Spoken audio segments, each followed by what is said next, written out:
What's going on, everybody? Welcome into episode 59 of The Scope. I'm sorry it's not 69. That would have been a great one, but we'll eventually get there. Glad to see everybody from Art's channel. I'm just getting him patched in, or excuse me, our terrible production team is working behind the scenes to get him patched in here. And we'll be talking to Art pretty darn soon.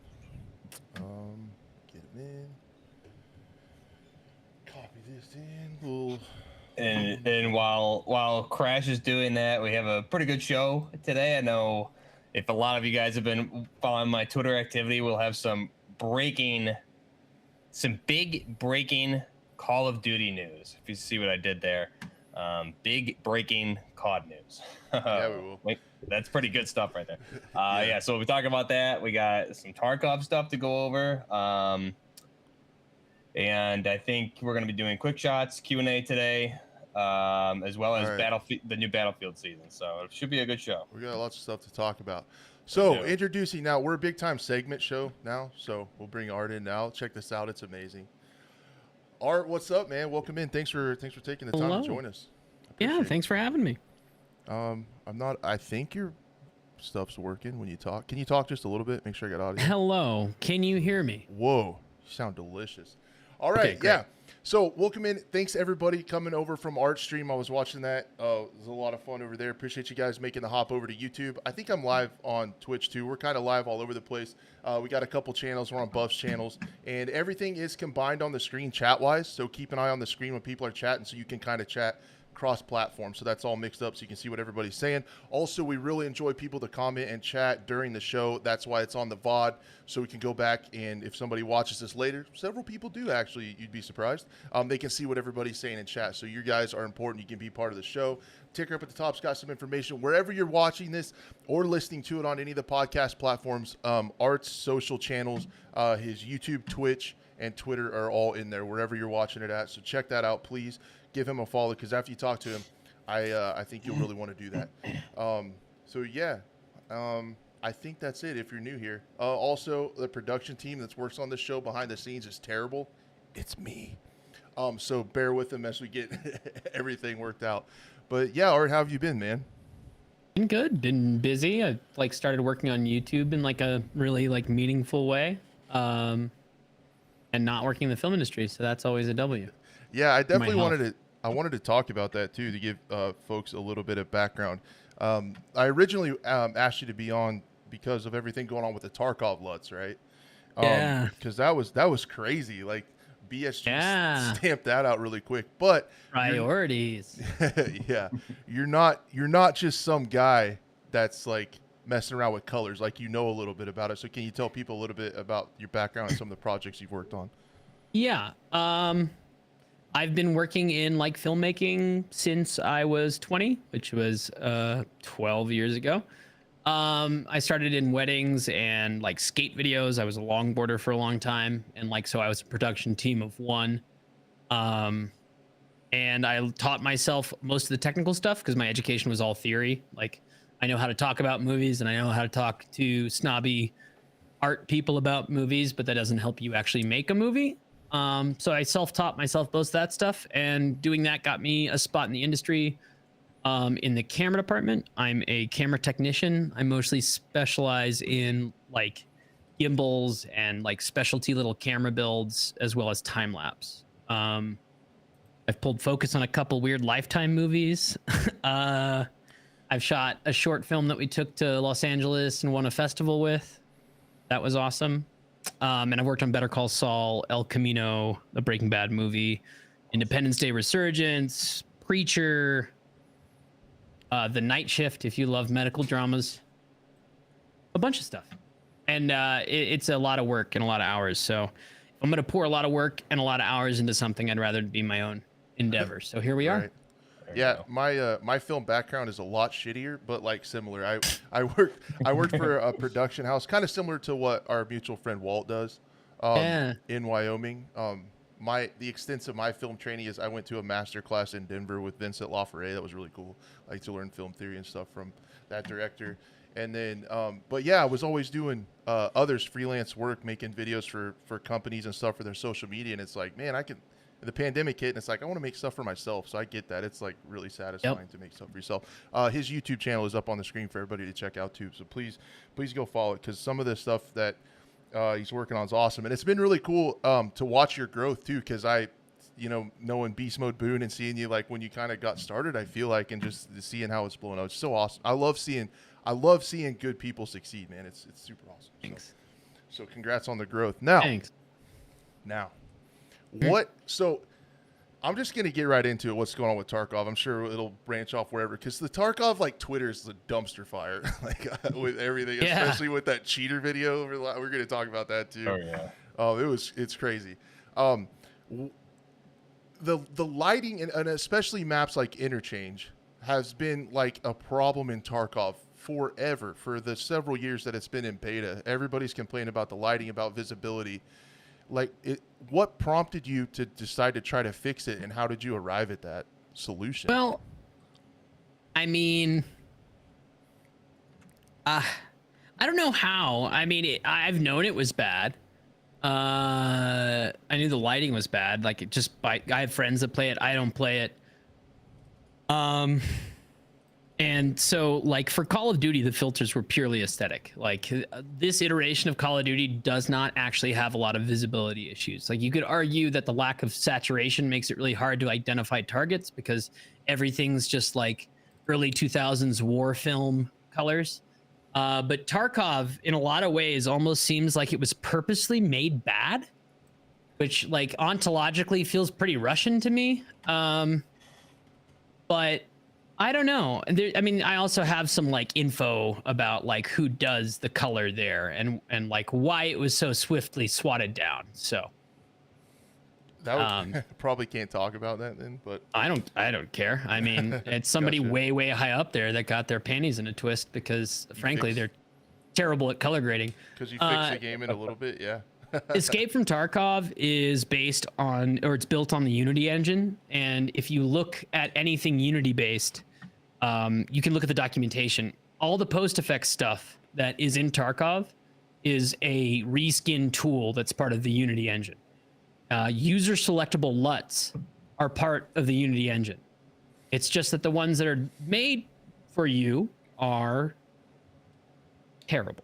And you're talking about in the settings in Tarkov, the post effects. Yeah, so when you can access post effects at the bottom, you drop down. The only one that I know of is like there's chill wave is one of the options, and like that's what a lot of people seem to like, because the game is so green yellow. The opposite on the color wheel is blue purple, so it sucks the Saving Private Ryan drab out of the view, and also pumps some color back in, which human eye is subjective. So if you see a bright red thing move, you're more likely to notice that it as like a threat than just some olive drab thing in front of more olive drab things being olive drab things. Yeah. And that's what I noticed, and I was excited. I didn't even get to get them installed until it got taken down so fast. It's crazy. 3 days.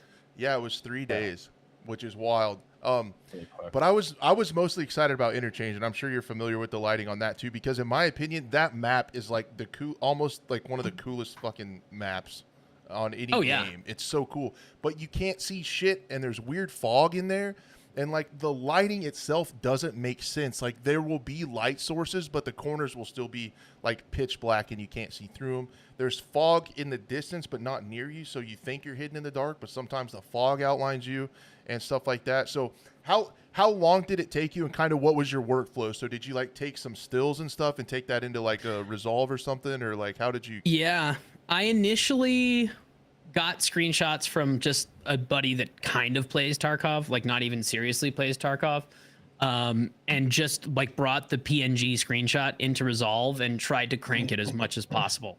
And what's really interesting when you grade movie footage is you usually if you're lucky, you have raw footage. If you're not lucky, you have like 8-bit or 10-bit, and that just refers to the color depth.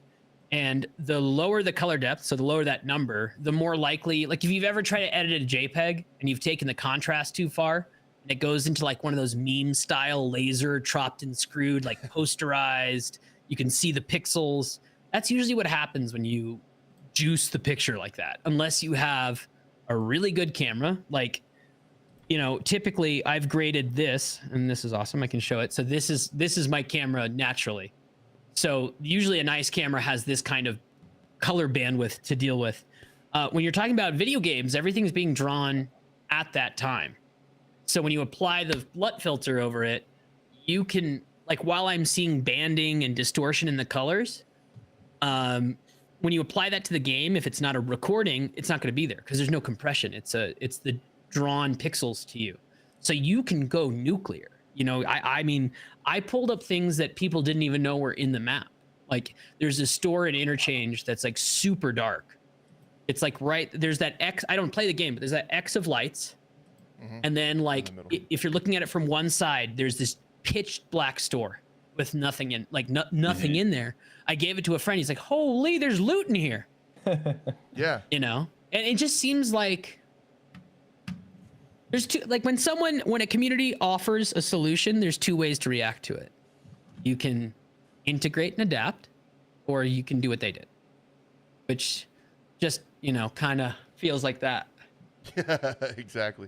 That was what felt so weird about it. And then I know a bunch of other, like, a few other content creators were like picked it up, or like, how did that work? Because you originally so initially the pictures, and then I worked with some content creators, and not to name any names, but one of them was quite Cretan-y, and like my work slipped away to somebody that is quite like well vested in the scene and has connections, and that person redistributed it in their chat with no credit. And so, like, the whole thing, my whole experience with Tarkov, just yeah, I hate that. just shit, man. weird, man. Like, and I take for granted in Call of Duty, for the most part, everybody understands like the basic rules of engagement of making content, which is, hey, if you want to make something about the thing that I made, you let me know, blah blah blah. But all this was like, and I mean, I'm not surprised, but I am disappointed. Now, sure. on the other side, there are very. I worked with Trey 24K. He was great. Ooh, nice. He was fantastic. What a consummate professional. Just nothing but good things. He was jazzed on it. I think he was even more jazzed on it when they were talking about maybe banning it. And that's my kind of person. We did something. We got him. Yeah, totally. Attention. And I don't think I would have seen the kind of success across multiple things if I didn't stir the pot that hard. And I'm just going to keep stirring the pot and calling it as I sees it, because there's plenty of content creators that are just like, oh no, that's fine. Yeah. And just kind of take it. I'm like, that's milk toast as hell, dude. I don't want to do that. Yeah, and I feel like that's how especially Battle State's been. You have to absolutely smash it in their face. It has to cause an absolute shitstorm before they'll even pay attention to it or do anything. And it takes people like you that aren't afraid to stir the pot to get people to even pay attention or do anything. And we talked about it a little bit that week, like after that week on here, how shitty it was that they just completely banned it. And I feel like in a perfect world they would have said, oh yeah, wow, we have a problem. Maybe they should talk to you about some of your settings and how they got to maybe. I mean, yeah. I'm just spitballing here. Like I'm just pulling this out of the air. I mean, you would think, and also like, but that tells you a lot about, and also like the discussion around the game has kind of devolved since that time. I'm not trying to put myself at the center of it, but like that happened, and now it's RMT bans, and now it's like cheater videos, and now it's this, and now it's that, and like, you know, from the outside, sure is weird that some dude slowly bans cheaters that use the in-game economy to make actual money to buy another account that just so happens to cost $150, and they also offer them in Moss. Yeah. So, you know, I didn't much go for Herbalife when I was like in my 20s, but I guess some people just gotta pump and dump. You know what I mean? I mean, it's the way. I mean, it's not a pyramid scheme, but but I mean, okay, so I did have a friend like call me out and be like, "That's tinfoil hattie," and like I realize it, but it's also just like one of those things that like is so convenient to just look away from. Right. And like, my dad always used to say, "You can't bullshit a bullshitter." Yeah. Yeah. And My dad like did that. that, you know, as somebody who's a recovering addict and used to lie to their loved ones for drugs, you just can't. I'm gonna know. Like, I'm ready to be a dad. I'm gonna know. You can't. Yeah. It's not gonna go over my head. Right. And I mean, even though it is like tinfoil hatty, why can't you at least point it out like that? You could still like Yeah, have and that I've mentioned it to discussion people about like One Peg, and he's been like, "No, you're not the only one that thinks that." And so if I get can't that be. kind of little, I'm good. I'm good. Yeah. Yeah. And I'm pretty sure BSG's in the Discord, or was at one point, fishing it out. Because I mean, my Discord went from 500 to 10K people. Oh wow. That's in sweet. 3 No, days. it's been so That's awesome. been so awesome because It's crazy. I played now it- that EFT banned it, it's at 5.8K or something. It's really funny. Oh really? And that's wow. how popular it was with EFT. That's crazy. Jeez. Yeah, it was game changing. And then I feel like you had some content creators that fumbled it to kind of just push the workout without credibility. I hate that. And even as someone, so like I started my channel covering 2042 in the lead up to that, then people would have leaks and have articles and stuff that would come out from like Tom Henderson and stuff. How hard is it to just say, like, Tom Henderson first reported this, check out their channel in the description, show them some support for Right, getting us this right. information. Wow, that took 10 seconds and I'm not a piece of shit. Like, I don't get why that's so hard. And also the other thing, I guess I shouldn't be on a tangent when we have a guest on here, but it's like, I don't get the competitiveness on YouTube. There's billions of people on there, man. There's plenty of views like for everybody. One of the most important metrics that drives channel growth is when channels reference each other. Right. When one channel pushes a link for another, and it's a two-way street. It's not just big channel references little channel. It's the fact that there's crossover, right? And it drives you into the algorithm. And that's an everyone can eat model. It is built as an everyone can eat model. And the only people, you see it in the Call of Duty scene all the time, all these like wager kids that just want to like wager, but where's the content? Like, how is this sustainable? Like, when you get as old as I am and you don't have the reaction speed, like, what are you gonna do? I wouldn't know anything about that. There was a lot of just short-sighted weirdness, like, amongst a lot of the people.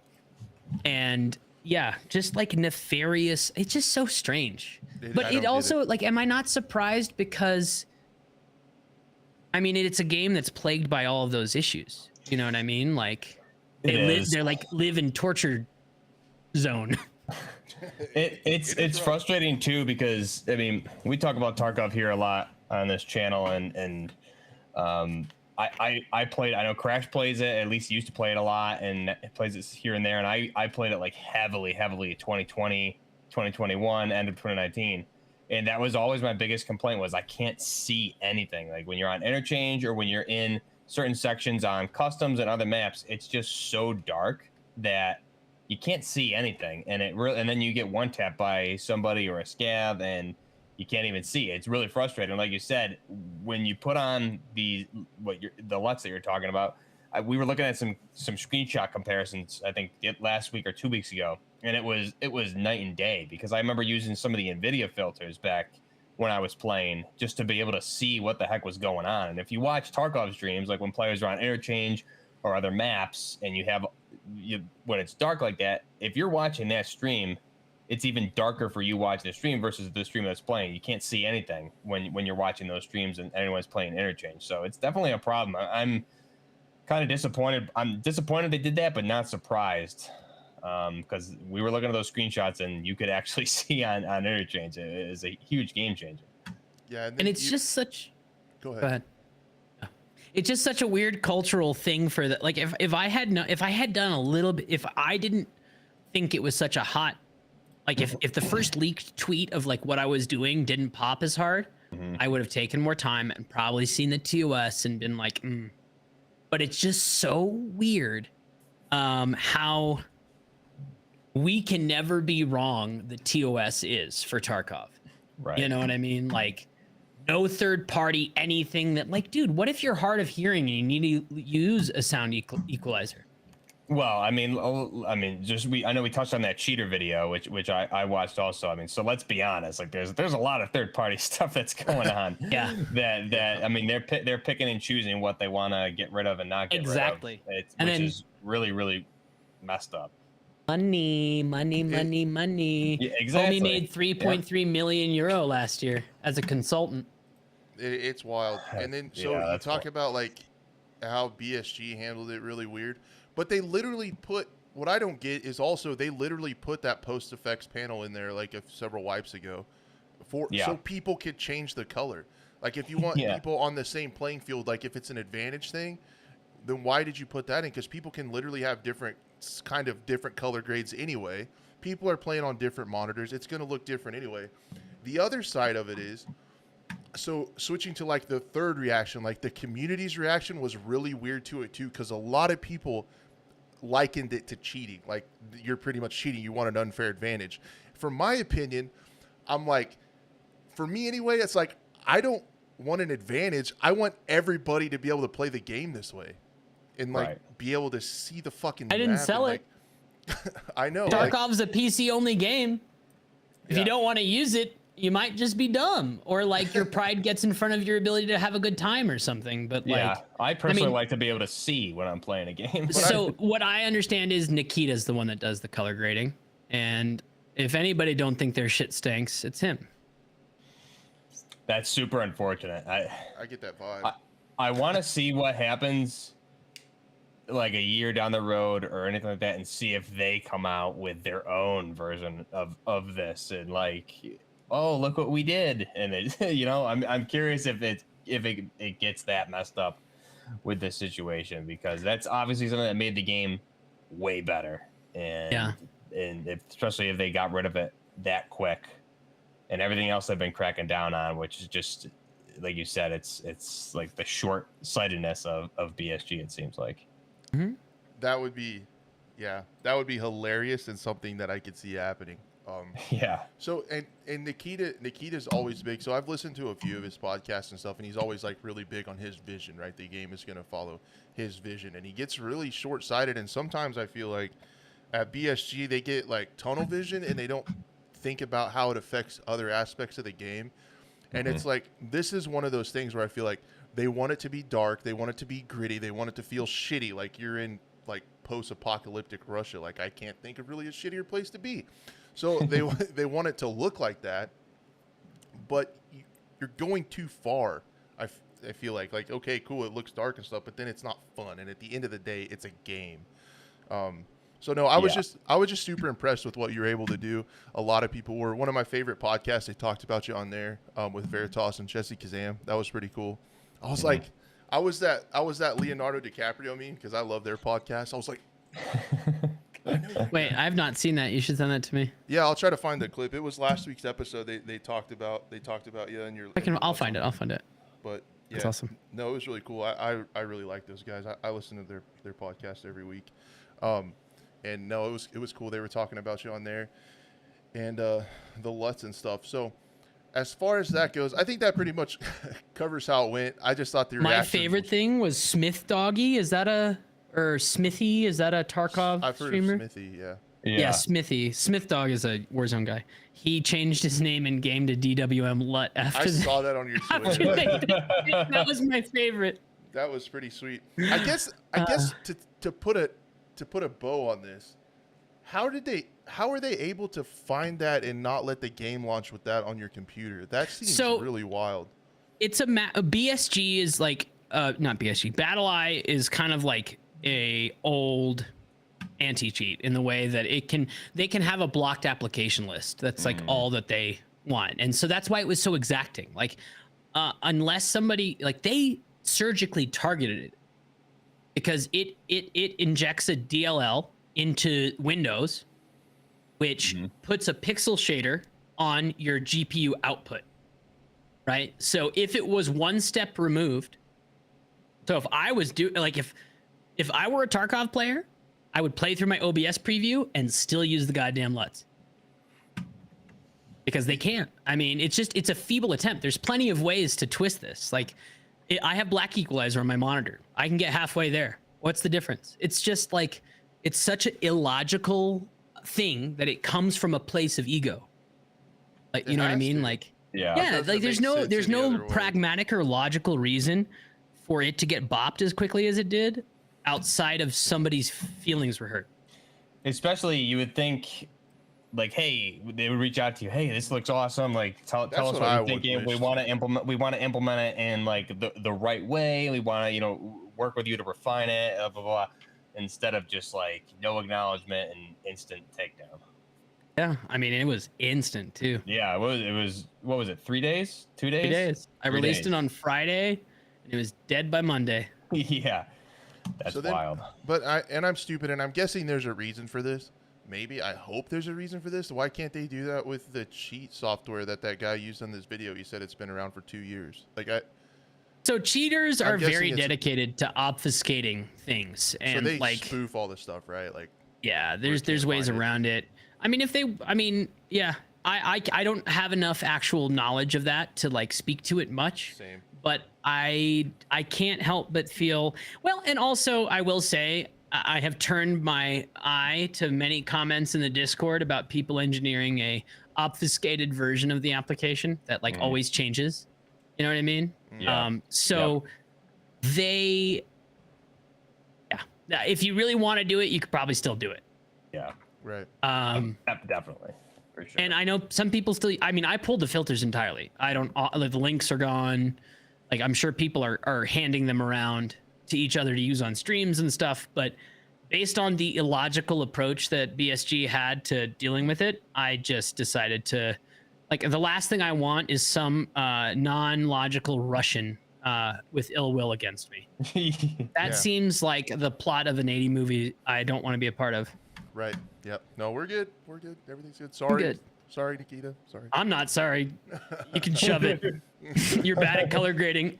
Stick to, well, I don't know. You might be bad the rest of it based on what I see on Twitter. Fix the game. But anyways, where's the Always Sunny coming from? That was me. I loved it. That was right there at the right time. It was beautiful. Man, my soundboard's so lame compared to that. Anyway, yeah. So I think that covers the Tarkov. Now moving into what you're working on now, with the Warzone audio. This stuff is really cool too. And this is such a really cool niche you found yourself in content creation. Just maximizing people's hardware, their games for like the best experience. I feel like that's, if I was giving somebody the Art is War elevator pitch, that's like what I would say. You're just maximizing people's hardware to get the most out of it, the best experience you can have playing the game. Is that? Yeah, I mean, I kind of stumbled into it. I've kind of always done that. I've been like a max minner. That's why I found Tony's website, True Game Data, like super early on, because like it's my thing. I can find out, oh, like how can I get this? How can I get that? So the filters, and then like it was audio, and it was actually Loudest EQ was really broken in season 1 because, and not a lot of people understand this, or because the game was broken. The game was like, when you play a game, there's, let's just say 16 audio tracks in the game engine. Wind, trees, cars, plates, guns, looting, birds, water, etc., etc. It was not getting mixed down appropriately. And so when you turn loudness equalization on, which is just a compressor, which makes quiet sounds louder and loud sounds quieter, and then lifts it all up at the same rate, so it kind of becomes a uniform sound.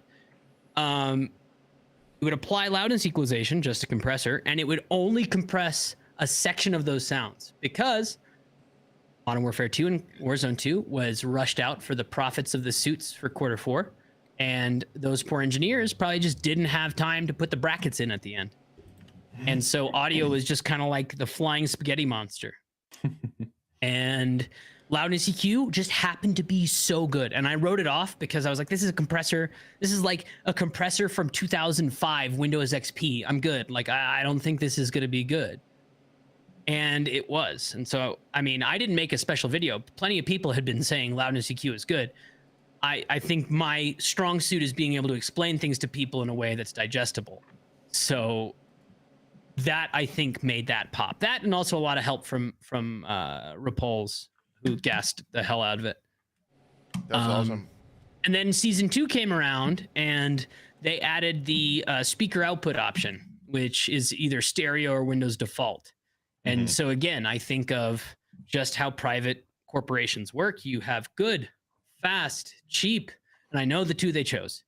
So basically you're stuck now with, before we were able to kind of model the sound into something that was at least competitive. Now you just get a really bad stereo mix, no matter what you do. Just a terrible stereo mix, crowded, like no matter how big your headphones, no matter how big the soundstage, that stuff is so crowded and like hectic. And I know it's immersive, but it's like streak, cluster across the map, chest. Oh my God, you picked up something cool. Like, I don't need to hear that, man. Like, I'm 100%. trying to listen for the Timmy, dude. And so I got cooking, and one of the people that's really picky about their audio in game is Sage, who plays for Omit. Absolutely cracked guy. Really cool guy as well. He was like, I turned on virtual surround sound in where loudness EQ is. So I have them both on and I kind of like it. And so I went ding. So the basic overarching method for what I'm going to put out is, and if you're watching, don't take it. You know who you are. Yeah. Forcing surround sound. I'm forcing 7.1 at the Windows level. And then using tools to map that back down to stereo. And some of those tools give you control over your front channel, your side channels, your back channel. In addition to that, because it's based in a very certain piece of software that people use to equalize their stuff all the time, I can also compress it, which is what loudness EQ was. But I can compress it how I want, not just a checkbox within an option that's short and long. I have a lot of control. And then I can also cut out all that boomy bass that really kind of screws with you. Now, there's some footsteps in there, so I didn't cut it all out. But and the thing is it's not like loudness EQ in season 1 was crazy. You turned it on, you were like, oh, this is great. It's not going to quite be that, but it's going to be less ear slapping and way more directional. Nice. Just the act, none of the extra stuff, just the act of forcing 7.1 out of the game changes how the game sounds. That's crazy because directional audio, even in Warzone 1, was always a problem. So it's now vertical's still wild. tough. Vertical's still tough. Yeah. I think they've broken things, but based upon some of the more knowledgeable than me audio, like I'm not an audio guy really. I'm a systems guy. Like I'm a signal flow guy. I know enough about the basics to understand what's wrong and what's right. But like Lou is the audio guy, 100%. But I've learned a lot from him, and what my focus was on this was breaking the system that is the Call of Duty audio, just like it was in season 1. And I think I got pretty close. Did you do any like comparison with the audio from Warzone versus DMZ? Because I primarily migrated into DMZ after like mid-December, and I haven't really played any Warzone since. And as far as audio goes, directional audio and like verticality audio, all of that, I mean, it doesn't seem nearly as bad as everything I had experienced in Warzone 1 and 2, the first half of me playing it. So have you looked at that at all? Or has your focus primarily been on just the Warzone audio? It's primarily been on Warzone audio, but my assumption would be that the maps share the same occlusion. Yeah. Maybe just because there's less players or something.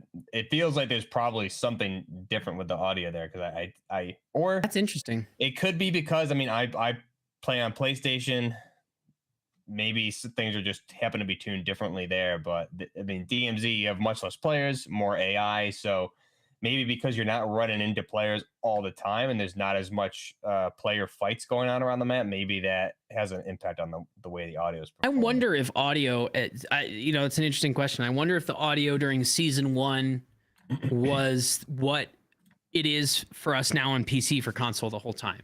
Because I don't know if the same issue that was present in Warzone Season 1 or Warzone 2 Season 1 audio was I never tested that.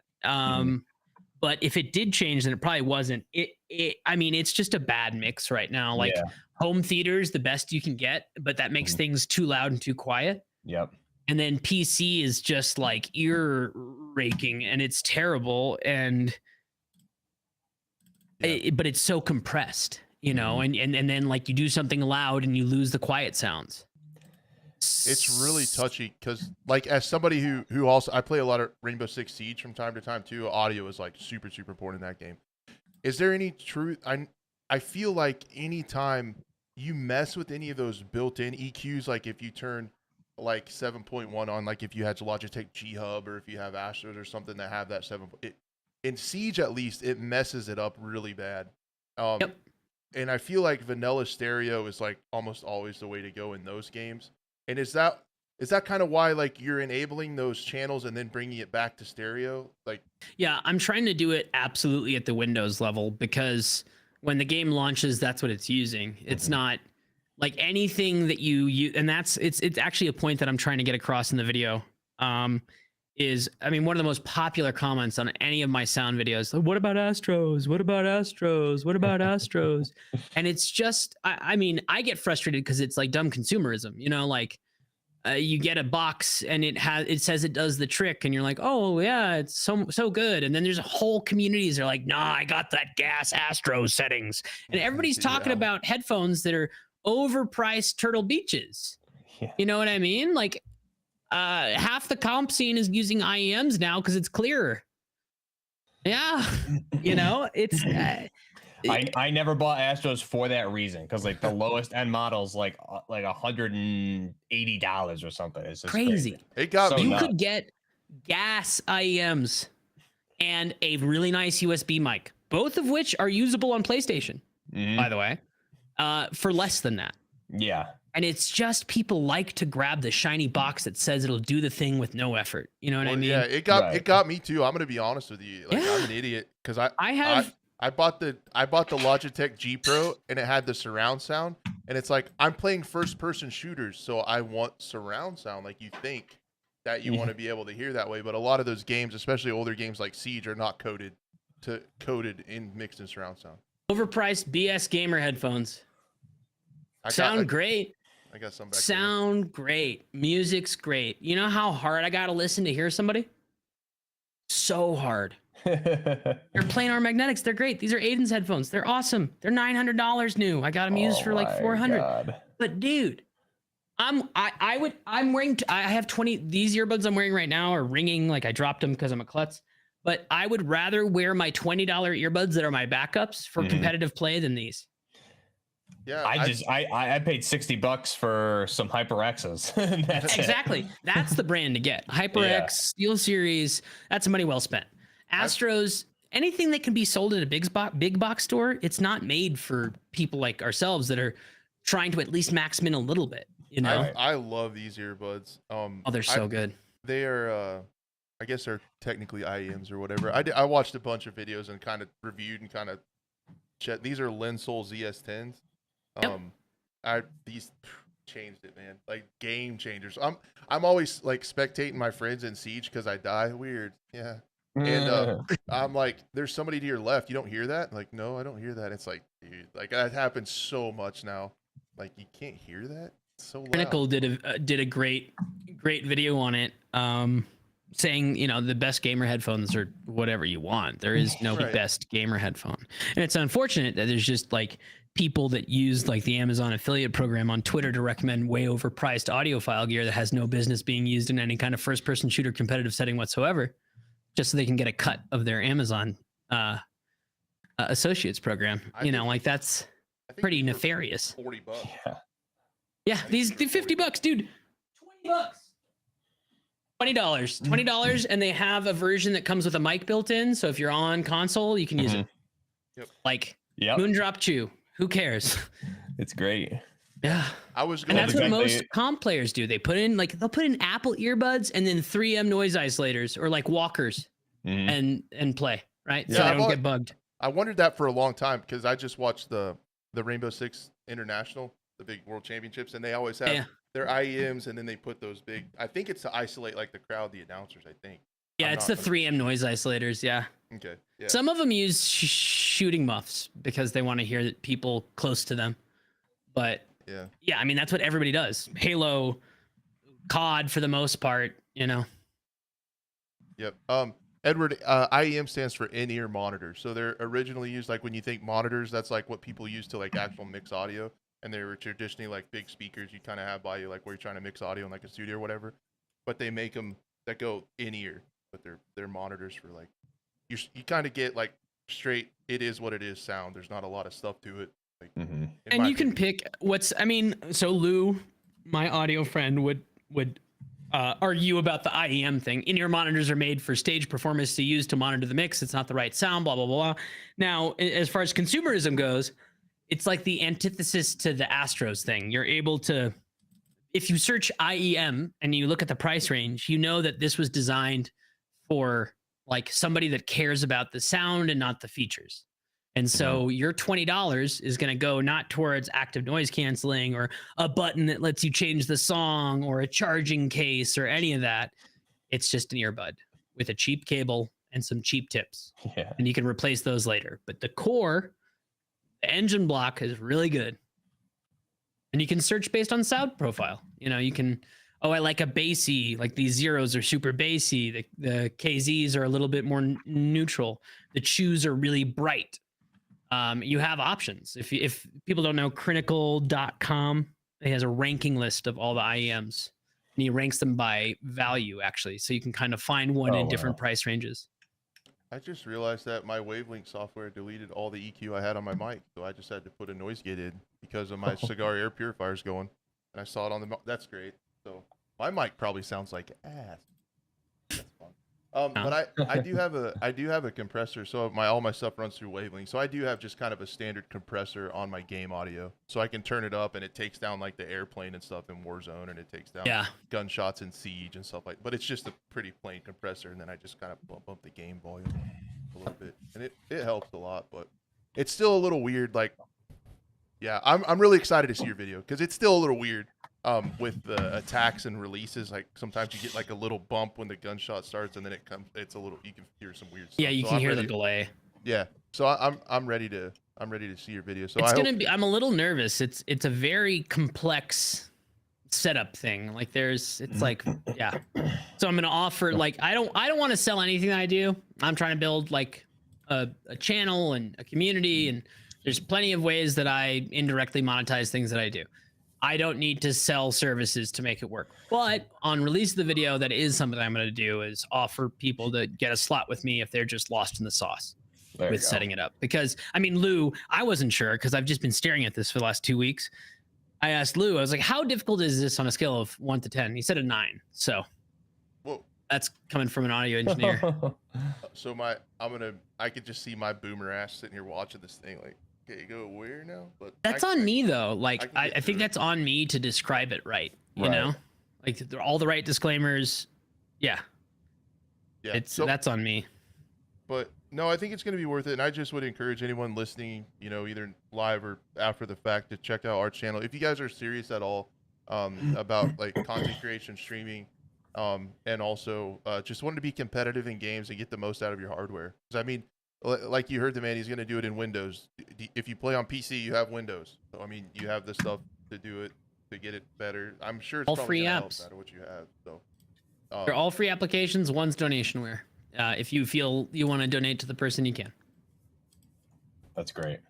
Cool. And just real quick, Chris's question in over on Twitch chat. Yeah, man, my opinion, like opinions are like assholes. You know, that whole thing. Everybody's got them. Yeah, I am so much more happy with my IEMs that would cost me $40. I got like a $20 braided cable and some foam tips. I got the foam tips you roll up and stick in. So I probably spent $60 total, and I'm so much more happier with my Fantasy Shroud Edition Logitech G Pro X surround sound bullshit that I had. I like this so much better. But that's I mean, yeah, there's I mean, like the PC38X is a good shout for a cheap headset. It's not great. I mean, it's not bad. It's way better than an Astro, and it's going to be about the same price as an Astro. But IEMs are just less material, less driver. The only disconcerting thing about IEMs are that sometimes people don't like the earplug aspect of it, either the feel or the nature of hearing your own voice. But I monitor my voice, so it doesn't matter. Yeah, that would be my disclaimer. Is when I first got mine and they came with the standard like rubbery, I was scared. I was like, man, I love how these sound, but they hurt. They feel like shit. They slide out. And then I got the memory foam ones, or they're like a foam earplug if you've ever been at the range, or you've got some for a concert or whatever, and you roll them up and stick them in, and they expand and seal, and your body heat kind of keeps them pliable. And then you were talking about ones that were like kind of different that I'm really interested in too, because these don't last very long. Here. Boop. Wait, I can't do that here. It's you can kind of see it. They're called Zelastec, XELASTEC, and they look like silicone, but they're like a memory foam membrane material. So as you wear them, they mold to your ear. Oh, nice. So they're like halfway between like a foam tip and a silicone tip. And the problem with like especially the zeros or any IM with like a big nozzle is if you have smaller ears, it can hurt. Like Isaac messaged me the other day. He's like, dude, these are killing my ears. Do you have any other recommendations? I have like a scar, and what it is like on the ear tips, they actually have a silicone bushing on the inside before the material is applied. And that silicone bushing is just very right angled. Is this what you're talking about? I just pulled them up. Yep. Okay. Cool. So they have three different sets of sizes. You get medium, medium, large, and large, medium, small, medium, and medium large, or super small, small, and medium small. So what I suggest most people get first is you buy a set, figure out what tips fit, and then buy that as your center, right? So if you're a medium, get the medium, small, medium, large pack. If you're a small, get the super small, medium, small, and if you're a large, get the medium, large pack. I know it's $28. It's crazy, but they're so worth it. I don't even notice I'm wearing them. Do they last longer than the foam ones? You got it, yeah, but you got to be delicate with them if you ever take them off. I've ripped one once. Okay, because my foam ones, I get a 3-pack of them, and I probably go through about a tip a month because the foam separates from the plastic collar on them. Oh yeah, from putting them yeah. in So and this out. is all one continuous piece, much more like a silicone thing. The issue with silicone is it just makes my ear itch for some reason. I don't know why. Dude, I This hated the ones doesn't. that came with it because I was like, these sound amazing, but they hurt and they slid out, and I kept having to push them in. Yeah. It was So annoying. these are I'm very excited to try these. foam-like. These stick in and they kind of don't come out. They're really nice. Sweet. I'm gonna check those out. But yeah, I don't know. Like I take these out, they're kind of. At first I was like, oh man, I'm screwing these up because of where I'm hanging them. But then I realized it's actually just taking the form of my ear canal. So it's kind of like ovular. There you go. It's really nice. They're well worth. You can get them in single packs too, and they actually make them for AirPods and stuff too. Oh wow.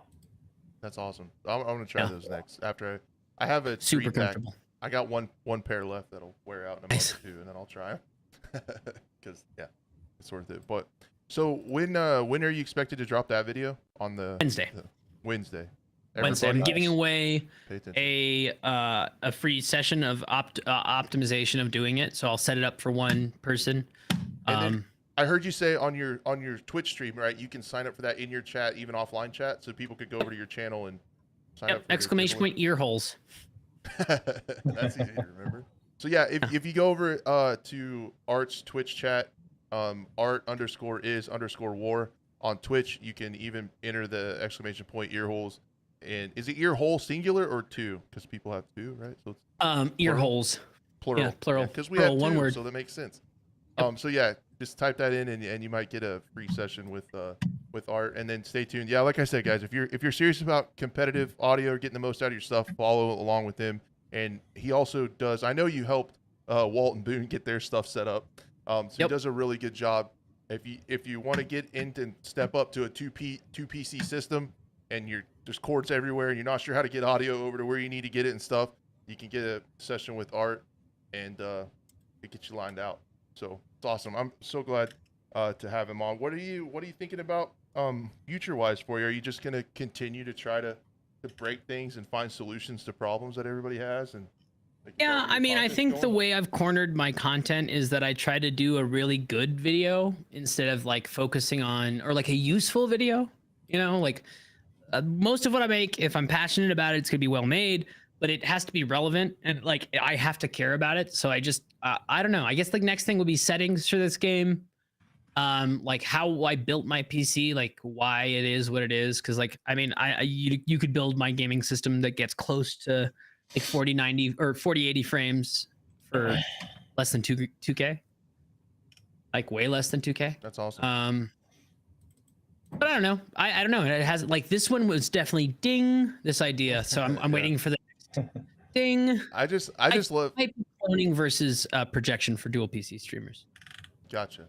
And I just love following art on Twitter even because like I remember when that window in your background, like that thing's cool, like how you have it set up for notifications and stuff. I don't know if it works on here, but like so on his stream for our podcast listener, you can't see it. I'm so sorry. Don't swerve off the road. But he does have like a window screen in the background, and it has when people sub and stuff to his channel, it pops up in the background in the window. So it's like That's cool. he does all kinds of really cool shit. So it's fun to see what Art's up to, and fun to hang out in his stream too. So to wrap this all up, where are you at gaming? I'm interested to hear this because you're kind of like, are there any games that you're enjoying or looking forward to? Or I mean, Warzone is what still got me hooked. I mean, I'm looking forward to the finals, but I'm used to disappointment. Yeah. I'm really hoping. I was hopeful for Off the Grid, which was like Neil Blomkamp's, who did like District 9 and Elysium. It's his like battle royale that he's doing, but then I found out it's crypto backed, so bummer. Oh no. And then I found out recently the Docs game's like not really crypto backed, or it might be. So I'm hopeful. I mean, maybe that's great. Maybe 12 a.m. is great, but I don't know. It's just sad because the meta that seeped into the film industry, which is like manufacturing line of like mediocre content, seems to have spilled over to the meta of the game industry, which is because people just don't have like, I don't know, they'll just accept like BS, you know? Yeah, I built my channel covered 2042. So how do you think I felt when that released? Like, Yeah. this podcast to talk about FPS games, like I try to do it like a live show that's a little bit different than just like a standard podcast with visuals and everything. Like that was born because I'm like, I can't play this game. I need to make videos, so I enjoy making videos. So like I started this weekly show, but it's like, yeah, it's so I even put it in the ticker above. Breaking news: Art says that games get rushed out for money. So it's it's breaking news. You heard it here first. But it's such a plague, and I'm almost resigned to that's what we're gonna expect now in the AAA space because you have like with season 2 in this COD, I got really into playing Search and Destroy when Modern Warfare 2 came out. I respawn modes. I'm like you, man. It's so mindless. I can't do it. But if I'm playing Search with some friends with good comms, good vibes, it's competitive and fun. The round-based stuff I really enjoy as a Siege player too. And then when they release the season 2 content, and it's like no really new maps. You're getting Dome for like the 3rd game in a row. That's already at the top of Al Mazrah, and you're getting the map from the beta, and they're calling it new. It's like, and then with Battlefield 1 map a season, and then they get a whole new battle pass with a bunch of stuff in the store. It's just like. It's not about maps anymore. It's just about the bundles and the stuff in the store. And Buff even brought this, Buff brought it to our attention because you have people complaining about how much more expensive the premium pass used to be or the season pass or whatever. It's like, but dude, when the skins are costing like $24, you buy one skin in the store and it's already more than the premium pass costs. So like they're making so much more money with so much less work, and that's what corporations do. I feel like they're just maximizing money, and it sucks. And they don't really care about us. Yeah, and they don't give a shit. It sucks for like the boomers like me because like I remember getting all those maps and like, dude, we got a map pack coming out. Like I'm taking a day off work because we get like 4 or 5 new maps and 3 new guns, especially with Battlefield. Like in Battlefield 1, there'd be like 5 maps, and I'm like, they're big Battlefield maps. I can't wait to explore these things. And now it's like you get 1 map, but there's some cool bundles and a battle pass. So just like so much. I mean, I think they're kind of like so J God brought up a good point on the Pulse Check podcast like last week or 2 weeks ago. A Rebirth, I mean, whatever you think of how the Rebirth map is, that was supposed to come out in season 4. And the fact that they pulled it up this far and it's not totally broken, like, yeah, it had its problems. but it's not like totally broken. Tells you a little bit about what's going on the inside. Like hemorrhaging might be an understatement. Yeah, you're seeing that. You're seeing that in esports too. Especially I think esports is seeing like a big downturn, and it's just the same with studios. I feel like just with like person power, like how many people are working on stuff, and it just seems like it's just all focused on that engagement optimized matchmaking stuff, and it's turning More, better. It just feel like it's turning games into like an algorithm to get you to spend money than it is like a game that, you know, like I feel like the developers used to love these games and love hearing from players and stuff like that. And I feel like that love's gone, at least in the AAA space. Where's Valve, dude? Valve needs to come back and drop something good. What are they doing? I think they're probably just chilling, making all the royalties off Steam. I don't. Oh, 100%. You should watch it. There's a documentary about what it's like to work at Valve, and apparently they have like no hierarchy. Apparently it's like a trip to work there. That's crazy. It's like the antithesis to Blizzard. Well, and then you have like their game from 10 years ago is like still popping off, like freaking TF2, CS:GO. CS:GO and TF2. Yep. Like it keeps hitting new highs all the time. CS:GO does.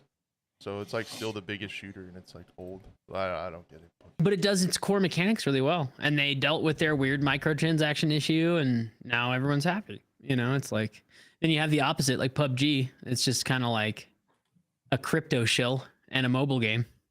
Yeah, it's just weird to see like the directions just going, and all about money. Yeah.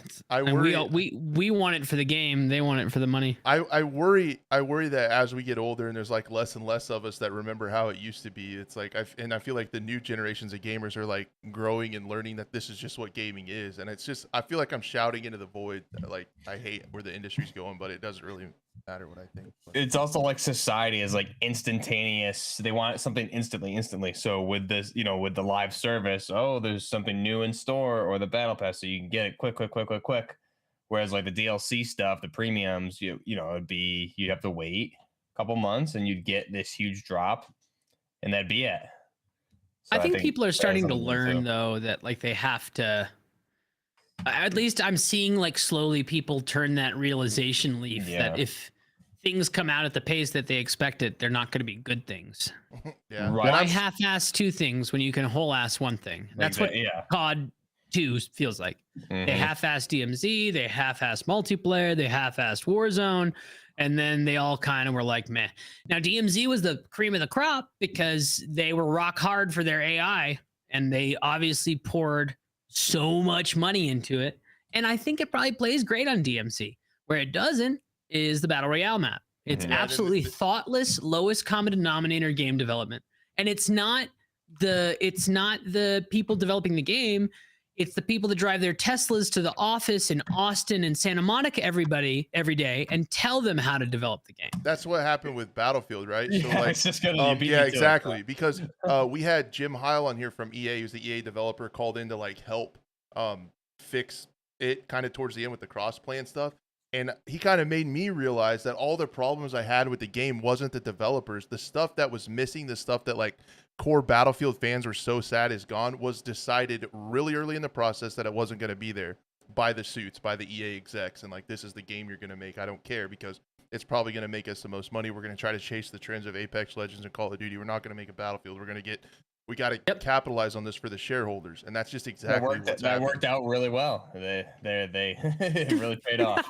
I mean, I bought this stupid Ultimate Edition, so I can't really talk. They got me. I mean, they don't even mention it in their earnings call anymore, so that's not bad. It is. It's like it's like if you know, you got to address the root issue, right? And like the root issue is like the best games are made by the companies that don't like. Witcher 3 banged because it was Witcher 3. CD Projekt Red sucked because they were meeting shareholders' expectations, you know, or Cyberpunk, right. Initially. And then they rolled back because they're not American. They are like, oh shit, we fucked up.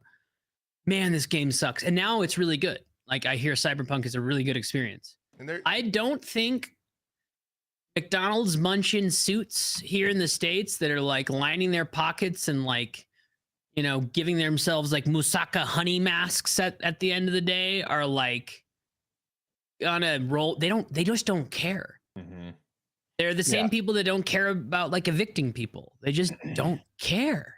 Yeah, It they just don't care. it doesn't affect them or their bottom line, so who cares? That's why on this channel we always like talk about almost every week about some indie games and stuff, and like we're always rooting for something to break through. Like I thought like Tarkov was kind of going to be that, like an indie game that broke into the mainstream, and then now they're kind of treating it like they realize like that's a bummer. So it's like Their shit don't stink, bro. yeah. It's kind of like then we're kind of rooting for the finals and our creators and stuff from Embark, but then now they got Nexon on top of them, so it's just like it's come on, like something's got to. We're Yeah. hoping. We're hoping. Oh, I wish we could go back to 2011.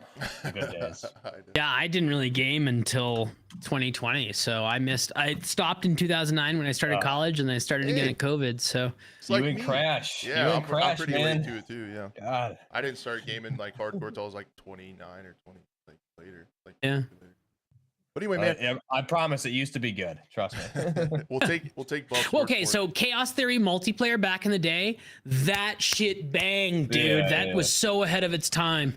Absolutely. I was I think what got me hooked in college, like later on in college, was Left 4 Dead 2. Like just playing Yeah, that for that was forever, great. and then like the Yep. little bit of multiplayer, and then some Yep. mods and stuff. Like Yep. that hooked me. That was crazy. I mean, again, Valve, dude. Valve, yeah. Yep. Killing Just it. quality basic stuff. They Yeah. do. They made the game to play well.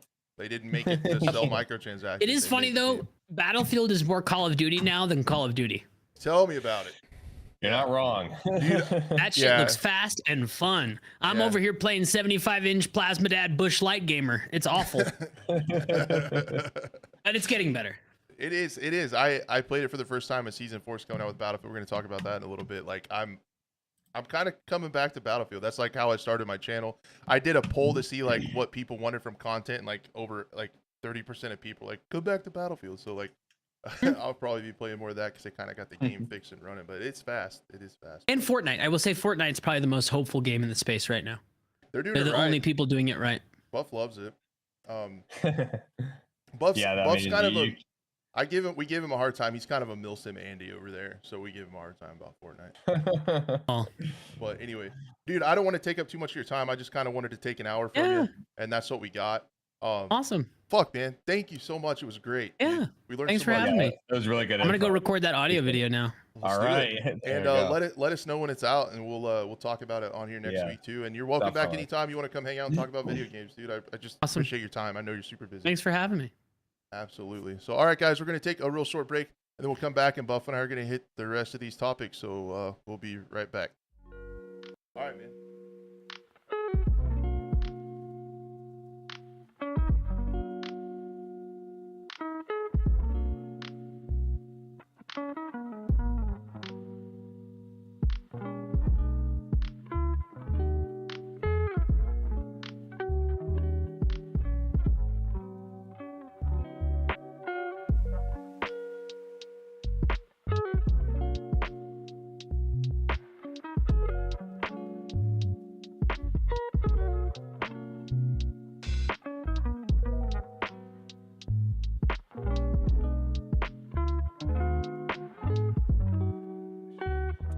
I'm ready for it.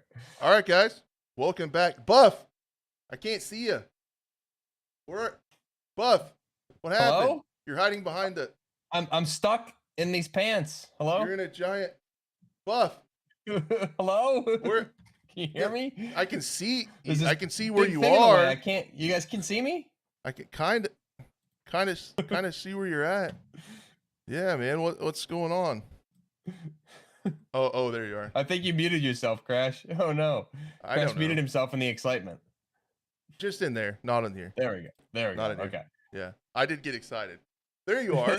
We all got excited. Am I What's up, back? man? You're back. Yeah, I think- sorry. There was just this. There was some big breaking COD news in my way there. You guys couldn't see me. Yeah. So you're back now. Thank God. Oh wait, there it is again. Oh, Oh my no. god. Oh my god. Get it out of there. I mean, they say once you find some big breaking COD news, you don't go back. So Yeah. I'm gonna do my best to like stay away from the penis jokes, but it's probably not. it's, probably it's hard gonna not to, right? It's not gonna happen. But dude,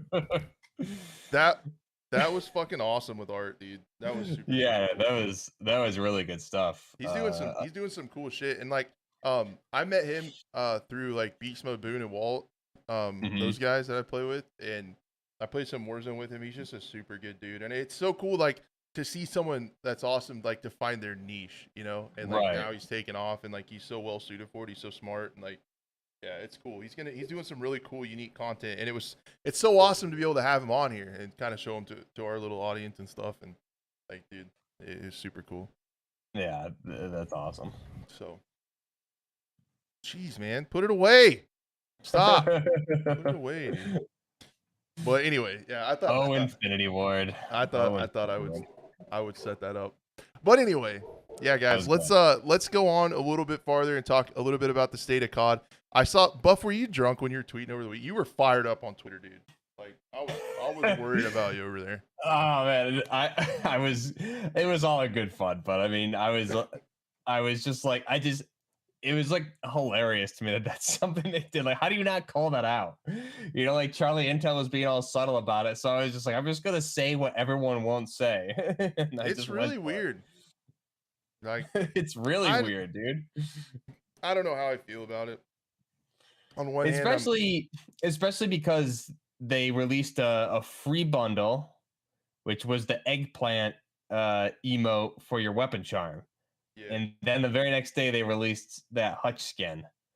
So I mean, like I said, everyone on Twitter was being like subtle, like, oh, this is what COD has become now, and like look at that, you know, Charlie Intel was being really subtle. So I was just like, all right, well, like it's not subtle. First off, you go back and look at like the Modern Warfare 2019 skins, and I mean, it was subtle, right? But this was not subtle. I just thought it was really weird. Especially, I think there was, people were saying that they scrapped some additional Shadow Company skins for this stuff. It's just really weird. There's a lot of weird stuff going on with the game. Yeah, I really think it's just along the lines of what we were just talking about with art, where like they know that it's like controversial or whatever, and people are gonna laugh about it, and then now like everybody's talking about it, right?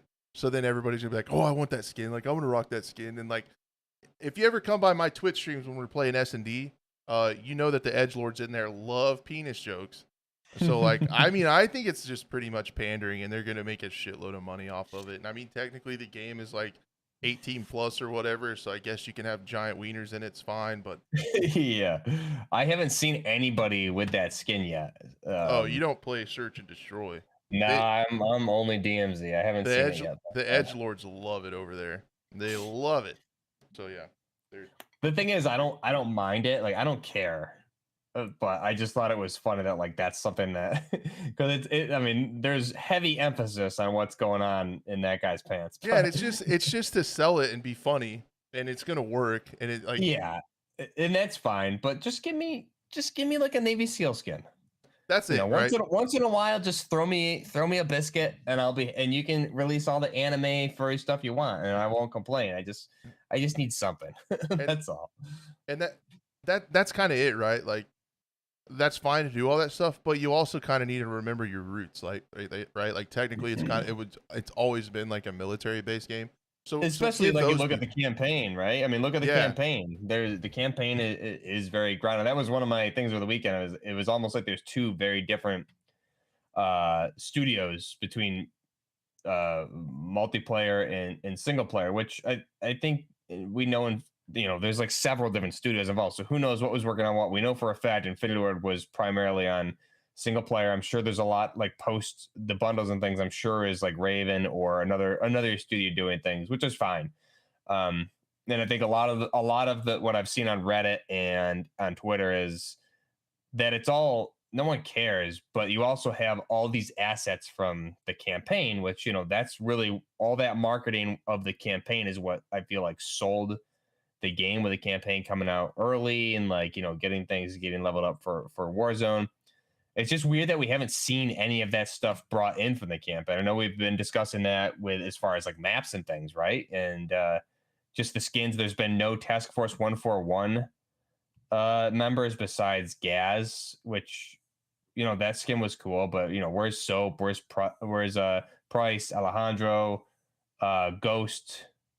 There's a lot of stuff missing, and it's weird. You would think they would want to come out of the gate hot with some good stuff, and they just haven't been really doing any of it. And that's kind of it, right? Like everything is about microtransactions and skins and stuff now. And if you're gonna Yeah. do like ridiculous, silly stuff too, I feel like you should also make stuff for the people, for like the more mature audience and stuff that likes to kind of play COD and DMZ and like the hardcore modes and stuff, and kind of be a little bit immersed into like the lore and stuff of Call it, like your fans, right? Like your original fans. Like I just Right. I just want them to cover the gamut.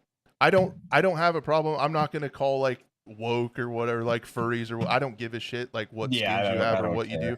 I think people should be able to, you know, base their character off who they want to, like whatever gets them immersed, however they want to like be in the game, you know, like to help you enjoy the game.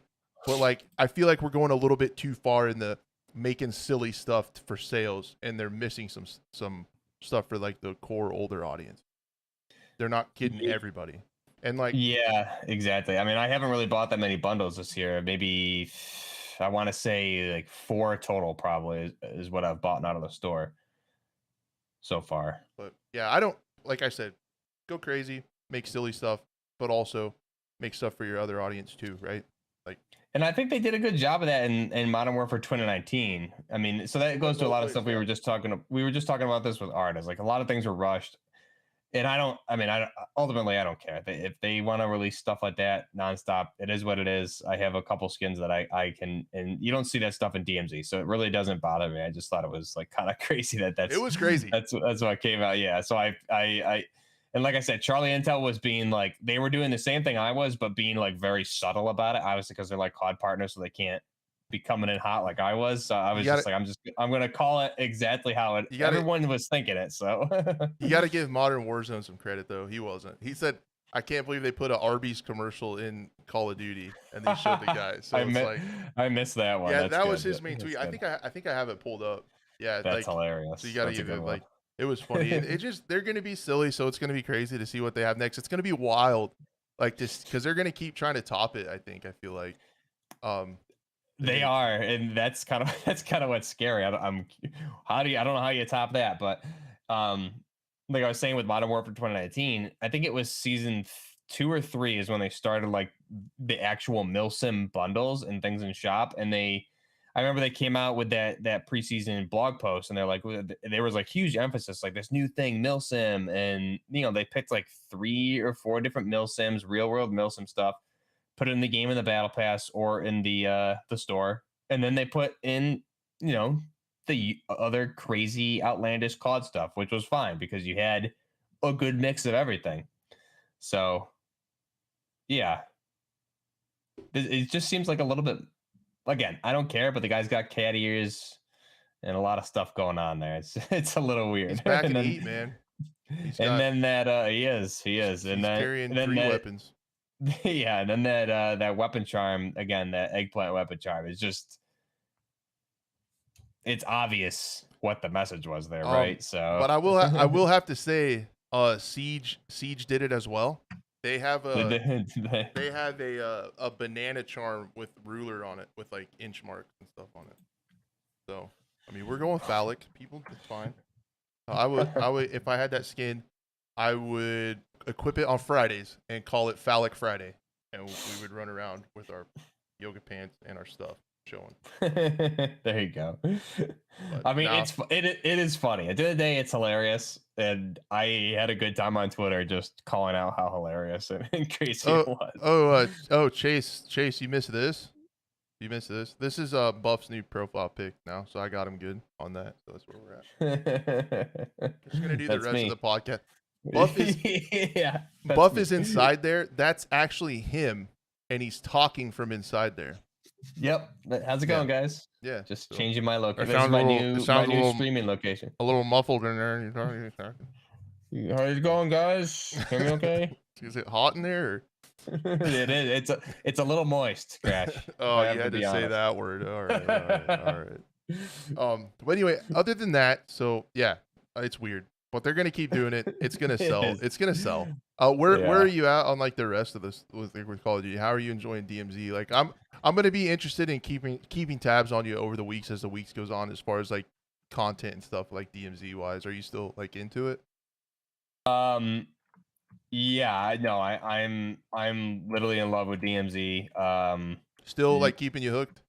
Yeah, I'm addicted to it. I'm like a drug addict. So I'm in love with it. And now we have 3 maps. Building 21 is live on the weekends. I ran one Building 21 run last night for a crown mission, and it was fun as hell. We ran in with the shotguns, the new Vepr 12s. With I had a 25 round drum and Dragon's Breath, and was just like deleting players There were and people the using AI that in too. search, dude. Oh my gosh. Oh yeah, it's wild. That thing's got to catch a nerf, I'm sure, because it's pretty crazy, especially with the Dragon's Breath. But it was fun. So, DMZ is really fun. I think the one thing though, you and I didn't discuss this before, but engine owning. I mean, I know we discussed the lawsuit, like they're liable for $3 million in damages from Activision. And engine owning, because of that, they had a free weekend. This past Really? weekend. Yeah, so as long as you had an account, everything was free. So DMZ Saturday night was rough. Wait, wait, We wait, ran wait, into wait, wait, wait, cheaters wait, wait. almost every game.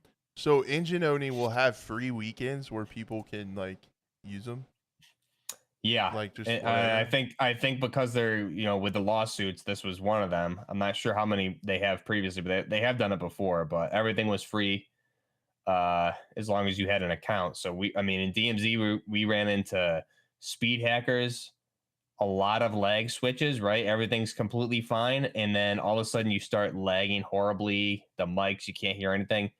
And then a team just happens to know where you are and roll up. So we would catch the lag every time, the team of cheaters got close. They'd hit the lag Wow. switch. And it was obvious too, because we were doing one of the times we were doing a hostage rescue, and all of a sudden, as we're driving to it, we just start latency through the roof, over 1,000. Can't hear. We're skipping all over the place. I'm like teleporting back to the spawn underwater, across the map, and there's like a team camping our exfil chopper with the hostage.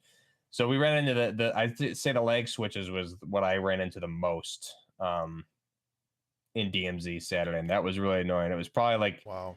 9 games in a row of cheaters of some type, which was really, really bad. We didn't cover it. We didn't cover it too much with Art, but I guess this might be a good time to talk about that Tarkov cheater video. I didn't discuss Yeah. it as much as I wanted to.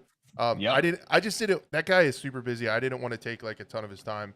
Um, but I did kind of want to talk about that a little bit. And I guess since we're talking about Me too. Yeah. assholes, we could talk about that. Yeah. So They go hand in hand for yeah, sure. These two. they're assholes. So Yeah. if you guys missed it, a guy named Goat Moth, or people call him Goat with a zero. He did a video talking about cheaters, and what he did was he downloaded a form of cheats for Tarkov, where he could see people through the map. He could see all their information. He could see like just where they were. There was also a radar that could tell where people were and where they were pointed. And you guys know Tarkov doesn't have a mini map, so super super broken cheat. And he went through I think 125 raids or so. And what It he was was doing, 160 something. I thought 100 like 160. 68. Yeah.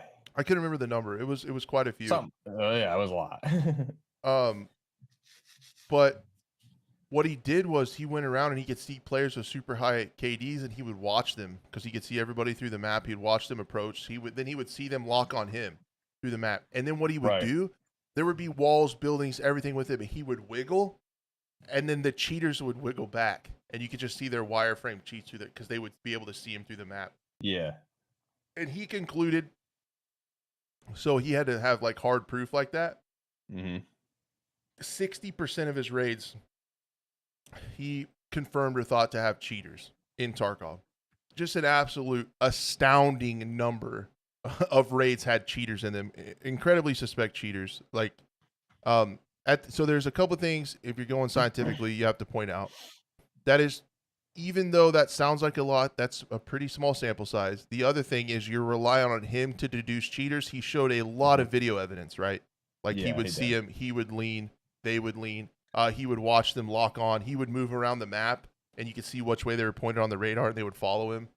So you could see that. He even got verbal confirmation from a couple of them And then too. people would say, yeah. And the other thing that really was bullshit about it was they would also, they were teaming up with him because the cheaters would Yeah. want to team up with him. Like, oh, you're doing the thing too. Yeah. Well, let's run together. So the Right. cheaters were actually teaming up. in game and going around. It was almost like it turned into like a us versus them thing with the cheaters versus legit players. And I guess you guys can probably determine who won those fights. So it was just horrible. And then the reaction to it was really weird. Yeah, he used cheats to get evidence of cheaters. He didn't kill anybody. He didn't shoot at any players. He didn't fire his gun. He was just kind of in there observing. Now, that comes with a lot of ethical questions, right? And one who Art was talking about, Trade 24K was super against it. Like he was like, you can't, because the people who are against it were a lot of streamers and stuff, big content creators, and they were saying that it was like a cheat commercial, like it was like promoting them, like to get other people to do it. My opinion, I don't know what you think, Buff. It's like if people want to cheat, there's Google. It exists. They're gonna figure it out. Like the people who want to cheat are probably already cheating. Like I don't know. I don't feel like it's an advertisement because the people that want to do it are already gonna do it. Could it persuade like legit people to do it? Maybe so. I guess I could see people on the edge like, well, everybody else is doing it. I need to do it now. So I don't know. I don't think it.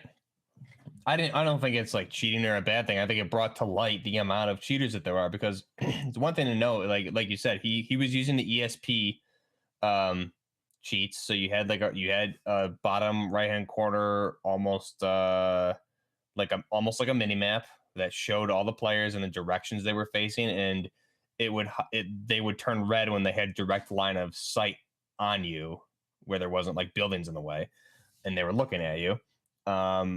So you could see everyone on the map, and you would see their wireframe all over the map, through walls, buildings on the other side of the map.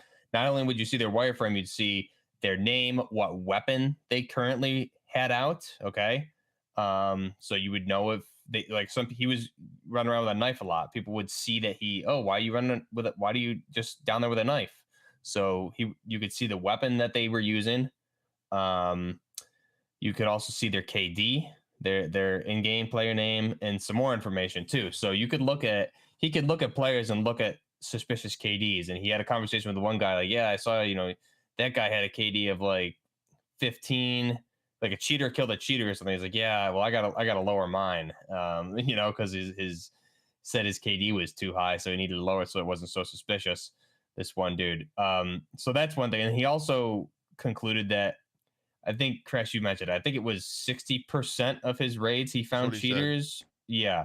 And it's also important to note that's only of the players in the raids that he was able to like get close to and confirm with wiggle or verbal confirmation. There was other players that he couldn't get close enough to like get solid evidence via wiggle or them saying something about it that was 100% positive proof. And then you have players die, players extract, etc. So out of all the players in the raid, how many, he only was able to get to a few of them per raid. So is it more? Is it less? The thing is, there basically every raid, he said there's at least one cheater in there, and they can see you through walls. They can see what gun you have. They can see what direction you're facing. And there was a couple occasions where he got it was, even though they didn't wiggle at him, it was obvious based on the ESP cheats. You could see that they knew where he was, and they were monitoring him and getting like nervous because he would be like following players around and wiggling at them constantly, so they can see him through the walls doing that. And they're like, oh man, what's this guy doing? So some of these guys, like, it was interesting to see. He's like, hey man, I'm just, whatever, wiggling. And then there was a brief little teeny tiny window of an opening where there would be direct line of sight with no like hard walls. Yeah. And then their box would turn red on the wireframe and on the mini map, noting that, showing that they had direct line of sight, and instantly he would get killed by a one tap. So not only was there ESP, there was like aimbot and things like that going on. So it was pretty crazy. It was crazy. Yeah. That right there makes me not want to go back and play Tarkov anytime soon.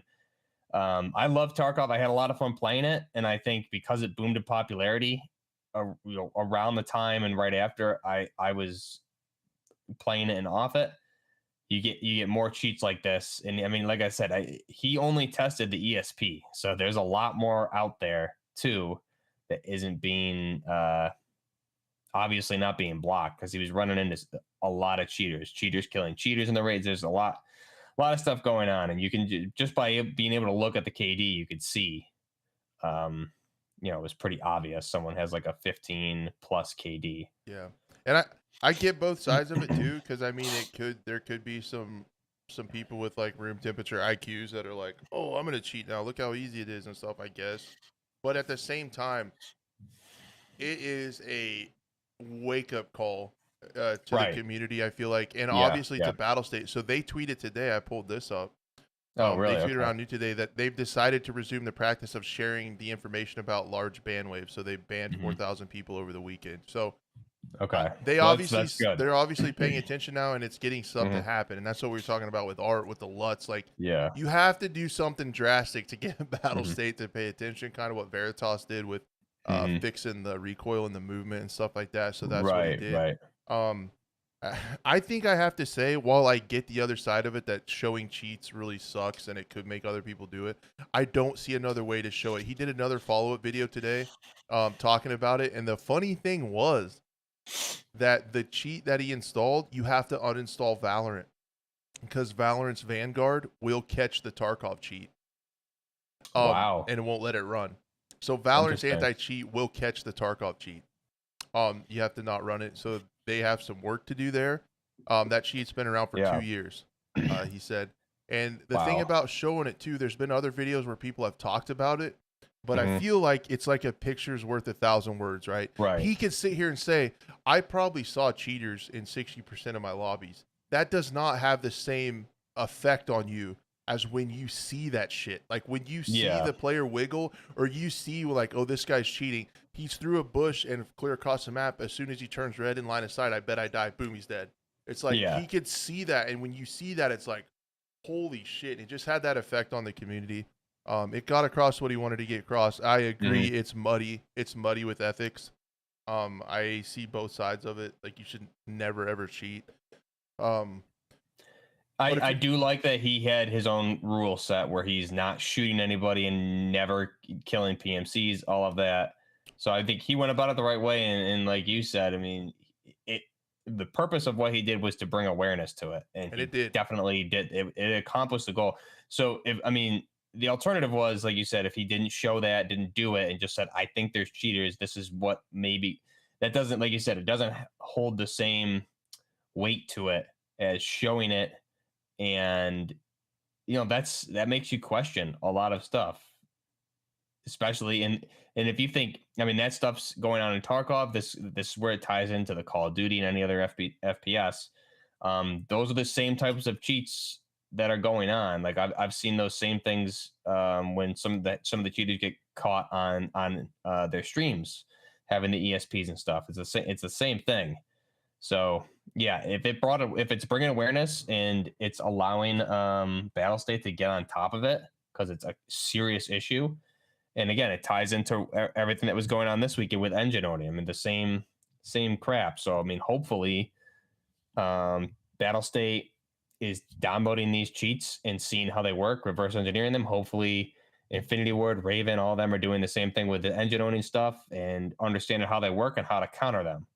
But if you're saying this ESP thing's 2 years old, that's pretty wild right there. It's been around that long and hasn't been caught, but you can't run LUTs or can't have some of your community drop you like a streamer kit to use in game because they think it's a form of payment. It's tough, but I think it brought awareness to it, and it also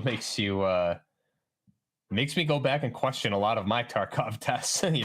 There was always some fishy stuff you could always tell, but that, like you said, seeing it is huge.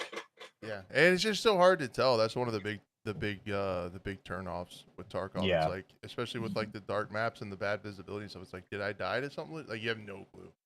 If it's legit or not. So, but anyway, you could even tell by looking. I just want to say with the minimap part, right? You could even tell by the minimap because it shows the direction they're facing. So like, there'd be some people that like look at him and like acting like they're not seeing him. It was just pretty obvious, even when he didn't get the confirmation that other people were doing. Yeah, and then there were some people that were just blatant like rage hacking that would like follow him. Yeah, exactly. Yeah, it's really sad. It's really sad. And I don't know where they go from there, but I thought it was I just watched before we went live. I watched this follow-up video where he said that the I have to Valorant watch that. anti-cheat caught it. I'm like, Yeah, that's wild. whoa, that's wild. crazy. So yeah, but anyway, yeah. So that's what's going on with COD. That's what's going on with Tarkov. I just wanted to cover that because I know it's like it's a really touchy subject, and I'm not sure where I stand. I see both sides of it, but I think at the end of the day, I think the community's probably a little bit better off that he did it because it's definitely bringing awareness to it. I agree completely. Sure. Yeah. So I guess I was gonna talk. I really don't have much for quick shots, guys, other than the Destiny stuff. So and it's getting kind of long anyway. So I was just gonna kind of talk about Battlefield if everybody's cool with that a little bit. I did a Battlefield stream on YouTube yesterday, and I had fun. Yeah, is the game better? Yeah, Should I reinstall? It's a lot better. I'm probably gonna play it a little more, and and I kind of kept making the joke. I kind of kept making the joke that what I did was essentially, I didn't play the game for long enough. Like I haven't really played hardly at all since season 1. Mm-hmm. So my joke was, since I just kind of left the game, then now one map a season. Now I'm coming back, and it's kind of like a DLC. Yeah, it is. Because there's been like 3 or 4 maps added to the game, so it's kind of like a real DLC. But they've reworked almost everything, and I did have fun. The class system makes it way more readable. Like you can tell what's going on, kind of how people play. I know a lot of people say it's like not a fix. It didn't make it better. It felt better to me. I could kind of, and I feel like as I played it more, I could kind of learn what specialists do what, and you would kind of know what you're gonna see. So I think it really did help a lot. The pseudo, I would call it the pseudo class system. And I'm really kind of to the point where it's not a great Battlefield, but it's a kind of a Battlefield now. It plays well. There's more content now. I think essentially they've almost reworked all the base maps, so they play a lot better, and it's just much better. Is it what I want? Is it my perfect Battlefield? Not even close. It's missing a lot of stuff that I wish it would have had day one still to this day. Yeah. But I'm probably gonna play it more. I'm probably gonna play it more, stream more. I might even start making more content about the game again. Because at the end of the day, I had fun. Yeah, I think I'm gonna reinstall it too. I mean, mainly I want to try out some of the new weapons that they're adding here, because it's funny because it's stuff like I had in my Battlefield weapon wishlist video, and even in my Modern Warfare 2 weapon wishlist video is stuff they're adding right now. So yeah, that RM68 and then the LMG, which is based on that new Russian prototype, the RPL-20. I definitely want to play with, and they're running that little Master Key shorty shoddy. So there's some good weapons here, and I think this is also the most weapons they've added for a season so far. So yeah. It does look good. The map looks nice. What I think is gonna happen, I think I'm just kind of conceding with like season 2 of COD that this is just the kind of amount of content we can expect, and I'm a little bit defeated by it. But there's not really an alternative other than to keep making content, and I guess keep saying my opinion that I think the amount of maps in the DLC content is incredibly lame. Like it's not cool. Yeah. And what's gonna happen, I feel like, is now I can play the game and have fun, and if I grind it out, I'm gonna get really bored with the maps really quick. Yeah. But and they're all similar too. Like this is the map for the new one. And man, it's like it's really similar to the others, right? You have a central point of interest, like a big building, and then it's like rolling hills and openness around it with a couple outposts. Like there's no like urban maps that are like all urban and stuff. There's no like much like foresty type maps and stuff, I guess orbital, but it's like all the maps kind of have that same layout, I feel like, where it's like wide open rolling hills and then like a central point of combat, like with a building and stuff. So it Yeah. seems This one does it's gonna be remind me. It does remind me a little bit of one of the Battlefield 4 DLC maps. Just like the I forgot what it was called. But regardless, the outdoor portion does look similar, and you're right. It does look kind of similar to like what we've seen so far with the game, which the is the weird. We'll season see how it plays.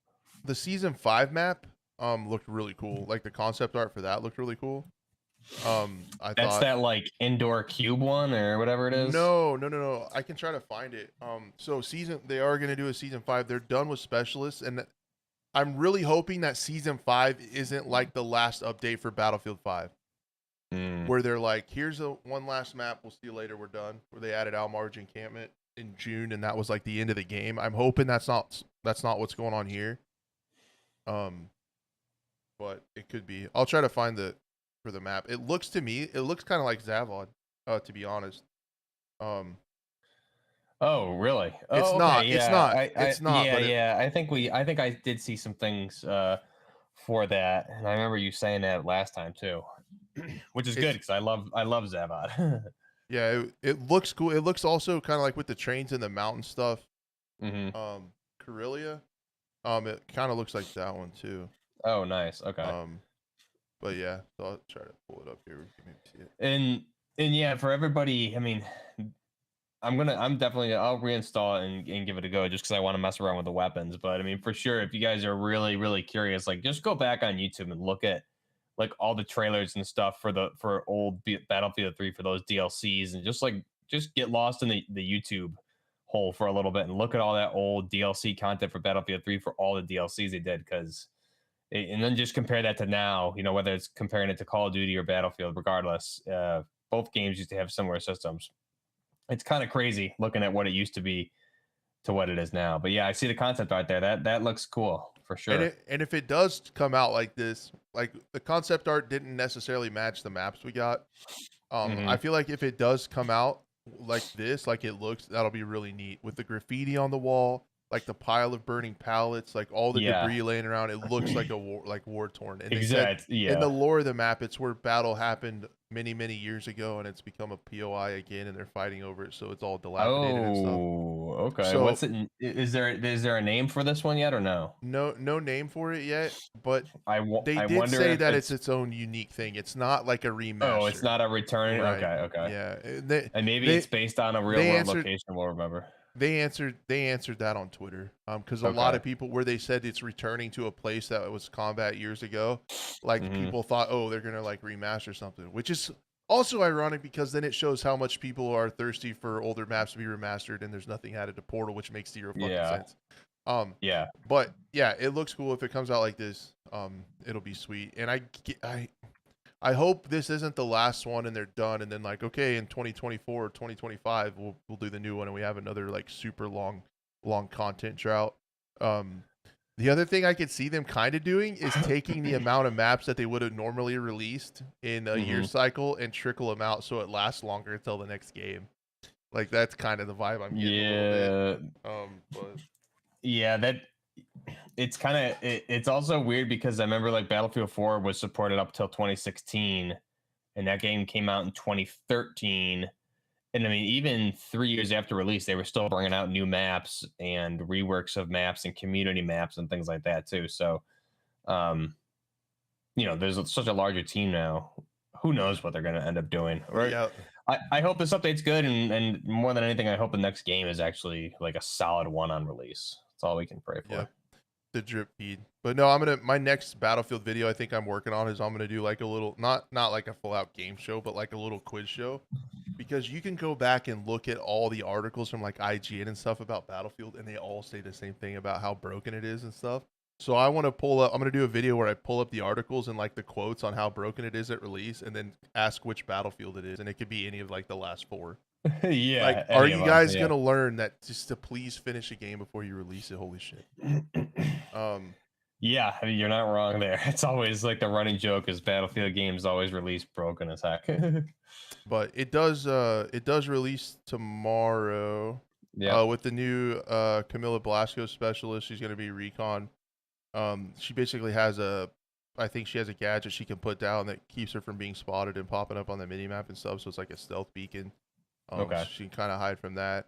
And then I was trying to find on here what new guns there were going to be. There's going to be a new the shotgun sidearm, the next gen RM68 assault rifle, and hipfire with the AC9 SMG and the RPT 31 LMG. So this is like the most weapons they've added, like you said, and a sticky grenade launcher I saw. So I think since I'm on like parental leave, I think I'll probably stream this on YouTube tomorrow during the day maybe and see what's up. But check it out. Yeah, damn it, do they know how to do trailers? That's for sure. Yeah, the trailer teams have been carrying. Yeah, 100%. I feel like so. Yeah, Battlefield Season 4 tomorrow. It's super early in the morning for us when it releases, but I'm going to check it out sometime during the day, I think. And I kind of maybe getting back into Battlefield. So, because it's so crazy, like how people still come to my channel for that.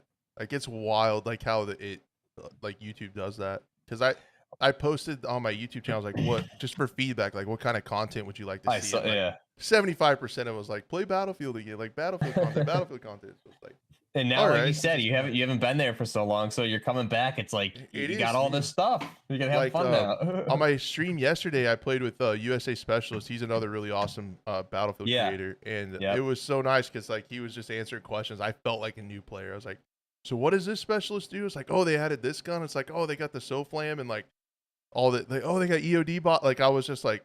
It felt like a DLC kind of like really because they've reworked like 3 maps since I've played and there's like 3 new maps since I played, so like it kind of did. So that's all you got to do, guys, in modern FPS gaming. Play it at launch and then just stop for a whole year, let the content trickle out. Year and a half, and then when a year and a half. And yeah, year and a half, and then when you come back, it's like, oh, it's like a DLC. So that's all you got to do. Figured it out. We should have realized that before. Yeah, pretty much. That's funny. So yeah, guys, I think that's probably pretty much a show. Only thing I was really going to talk about in quick shots was like Destiny's new DLC. You can preload that today. It's huge. The Lightfall or whatever. But things kind of went long with art and stuff, so I don't want to go on too awful long. If anybody, you want to do Q&A for just a little bit? Yeah, we can do some quick Q&A. That's fine with me. While we wrap stuff up here. So yeah, if there's anything that you guys want to talk about or ask, let us know in chat. We can do that for just a little bit. Housekeeping stuff. Thank you guys so much for being here. Keep an eye out for the audio podcast. All that stuff's going to keep going. I think Blue's going to be joining us more often. I think it's really fun when the 3 of us are on here messing around, having fun. So yeah, you guys have anything? If not, we will probably see you guys next week. Have you been doing any like DMZ streams and stuff, or you just kind of playing it for content, for gun content? I did some last week, and I like have a lot of good footage I need to turn into some videos. I'm trying to like figure out how I want to do DMZ raid videos, because it's like I don't want to do like, oh, here's this gun. I don't know. I got to do something a little bit different with it, I feel like, to make it a little bit different than the Warzone stuff I used to do. Maybe not. We'll see. But yeah, I mean, I've been streaming it. I have a lot of good raids where just like really good firefights that I want to like go through and break those down. That's what I love about DMZ, man. I mean, it was just 2 of us trying to do some missions and we got ambushed by a 3-man, and like they were coordinated as heck and split up and like surrounded us, and we killed the heck out of them. It's when they're all dead, they're all like pleading for help. It's like, dude, it's just funny because it's like, you shot at us, we're just trying to do missions. I really love DMZ. It's fun. But yeah, I'll be doing some more streams probably this week or weekend for sure. I'll be doing some this weekend. DMZ is just a blast. I can play that forever. Cool, man. I need to get. And then we got your Battlefield streams coming up from Crash here. Yeah, so I'll probably stream some Season 4 tomorrow, guys, if you're around. I had a really good viewership on that stream. It was crazy. Like, there were people coming to watch me play it and struggle along, and it was pretty funny. Hey, I still have a 266 KD on Battlefield Tracker, top 10%. So I can still play the game. Don't you worry. I missed a question. I can see what the hell's going on. If you could get any gun for EDC, which would it be? Buff, what's EDC? Am I stupid? I don't know what EDC is Earthy either. Teddy, what's EDC? Am I an idiot? EDC, everyday carry. Oh, okay. Oh, Any gun for everyday carry? Everyday carry? Oh my god. I want one of the, I can't remember what they're called, but Wilson Combat makes their, it's not an ultra carry, that's Kimber. But their version of it, it's like a miniature slim 1911 from Wilson. Those are it. Who is Artist War? So at the beginning, SS, we talked to him. He is a content creator, up and coming content creator that's like shaking stuff up with his tech videos, like to help with LUTs, and it's a little bit advanced, and stream setups and audio settings. He can help you like get the most out of your games with like visuals and that kind of stuff. He's a camera operator on shows like Better Call Saul and some of that kind of stuff, so he knows visuals and audio. And he's just doing really cool stuff in the gaming space, really disrupting stuff with what he's doing. Got Battle State to ban his LUTs within 3 days, so like he's doing really cool stuff. It was awesome to have him on the show. Can't thank him enough. D Kraut, yeah, let's play, man. Let's run it. Everyday carry. Yeah, I'm an idiot. I'm really sorry. Everybody knew it but me. I'm terrible. What I do now for carry is I have a Smith & Wesson Shield 40. It's pretty nice. Compact that I like. More accurate than I thought it would be. I can actually shoot it pretty well. I think this summer too, when the weather gets nice, since I built my backstop in my pasture, I might do some range streams on Twitch. This summer. Yes, please. Doing please some shooting. do. Might be pretty fun. We got to get you an M82 out there. My Yes. local gun store has an M82 for like 3,200, and I always go in there and look at it. I'm like, I mean, I kind of feel like I need this, you know, like who doesn't need an M82 just in case we get invaded and there's tanks and, you know, do some American stuff. Yeah, we'll send it over to Crash and he can test it for us. A box cutter and a high point. That's all you need. That's awesome. What's a game you remembered or experienced that you hated much, but it still sells well? Buff, you can take that one from Edward. That I hated that sells well. I don't know. I can't think of anything right off the bat because like I really don't play a lot of games is the problem. If something appeals to me, like I'll play it and I'm gonna always play it. There's really nothing I have bought that I got. The only thing I can think of that I like bought and I hated it and returned it was Black Ops 3. I mean, it doesn't still sell well, but it sold well. But that's the only one I can think of at the top of my head. I can't think of one. Battlefield 2042. It still sold well, but I hated it. Of at launch. What else you see?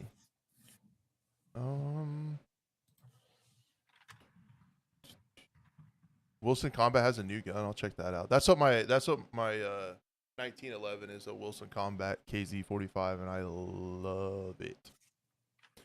5.56, 458, 50, or 300 Black Ops EQC. I love my 458 for everything. I think it's such an awesome round. I think it's super versatile. Cause I can shoot a 500 grain massive bullet, subsonic and quiet, and it hits like a freaking cannonball.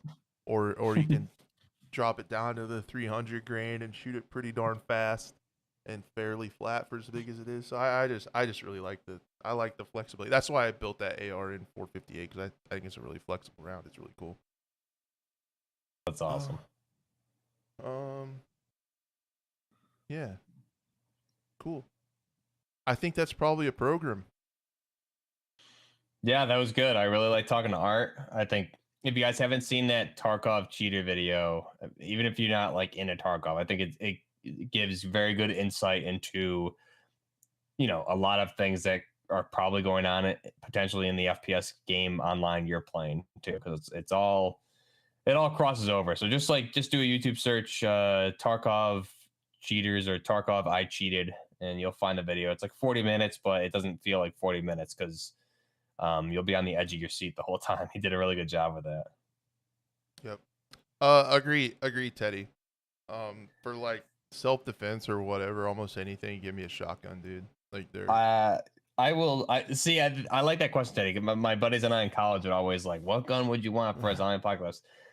I always had to say, like, I'm gonna go with like an M60 or a saw. So I want the LMG, man. That would be pretty cool.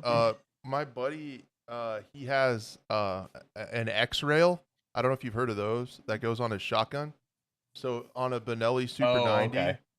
it goes on the end of the tube, and there's like 4 different tubes that hold like 8 rounds. And when one's empty, you just twist the tube and it fills your mag again. That's So like when it empties, so you can put like 30 rounds in it of shotgun. So like that's where I would be. That's where I would those be. those zombies don't stand. I have a mag tube extension that goes on my Beretta 391, and I can put 13 rounds in it. So that's pretty good. But yeah, I would go. I'm a big shotgun fan. I know lots more about shotguns than I do anything else, and ballistics and stuff. You gonna get that 4-gauge one that I sent you from Garantham? I wish. I have 3 10 gauges, so bigger There than you a go. 12, and my dad has an 8. My dad has an 8-bore, which is cool. I actually have holy shit. I have an 8-gauge shotgun shell right here. So that's a 8-bore shotgun shell. I want to see that compared to a 4. Holy shit! And so this is a normal 12-gauge 2 3/4 inch, and then this is an 8-gauge. So I do. My dad does have an 8, and that's 2 1/4 ounces of lead BBs. So and I think with the 4-gauge that Garantham was showing there, he was putting near the end of the video, he was putting a 12-gauge in the 4-gauge. Is how big it is. Yeah, That's wild. You can put that in there. So it's pretty crazy. But anyway, guys, not really earthy, Teddy. No, I have a couple friends with mag tube extensions that extend past the barrel a few inches, and it doesn't expand that fast. I believe that, Sergio. Sergio is saying in chat that a Siege YouTuber discovered through official channels that they're canceling R6 Extraction DLC. I don't know anyone who's playing R6 Extraction. That was that was an Ubisoft game that was a facepalm from the beginning. I thought I did not. It already, because it was a DLC to Rainbow Six originally. Yeah, it's really strange. It was a weird game. That. But Very anyway, good. guys, thank you so much. Buff, appreciate your time as well. I hope to see many of you next week. It was fun. I had a lot of fun. And until then, I'll try not to get lost in some leggings next week, but we'll see. Yeah, you got caught up in there. I did. Get you out of there. All right, guys. We'll see you later. Peace.